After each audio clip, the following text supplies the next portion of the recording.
Bitcoin is fundamentally different than gold. And I think the biggest shortcoming of gold at all was its physicality, which caused two things. Gave us an economic impetus to centralize its custody and transact in paper currencies that are redeemable for gold to overcome that cost.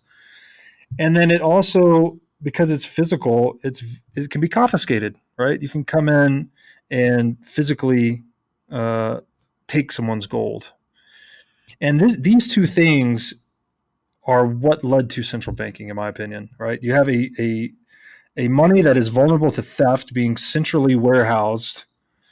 And then that, of course, is the source of virtually limitless power. Anyone that can control that money, you're controlling human time, right? I argue in the piece that money as a tool is human time emblematized, right? It is literally a token for human labor. So it can be redeemed to get anyone to do almost anything for you in the marketplace. So looking at Bitcoin, it overcomes the first shortcoming of gold in that it's non-physical, right? It's something being just pure information. I sometimes call it theft-proof money, but it's still, if someone can extract information from you, they can extract Bitcoin from you if you're not custodying it correctly, right? There are ways to do it in collaborative custody or circles of trust or distributed key shards that you can actually overcome even a physical attack. I've even heard some people talking about putting their private keys into a certain type of algorithm and publishing it in a paper such that it's there forever, right? As long as you could ever have access to that paper and you know the key to unlock the key from the publication. So I thought that was interesting. But it is a game changer in regards to custody and confiscation resistance.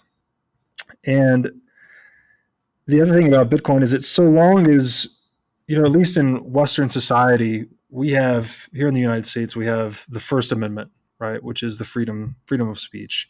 I know this isn't everywhere in the world, but it is the foundation to Western civilization, at least here in the United States. And as we saw with PGP case law, open source software is speech. So Bitcoin is protected under freedom of speech laws.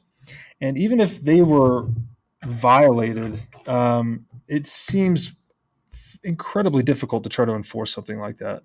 Because as soon as you violate freedom of speech, you get into really weird domains like illegal numbers and things of that sort. So Bitcoin's a game changer.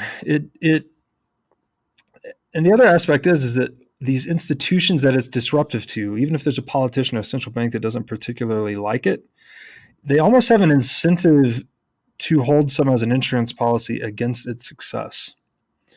So I do, with gold, it's just different. Gold was always centralizing and wars were being fought over it. And I just think that Bitcoin, with its confiscation resistant properties, is sort of disruptive to that recurrent pattern throughout history.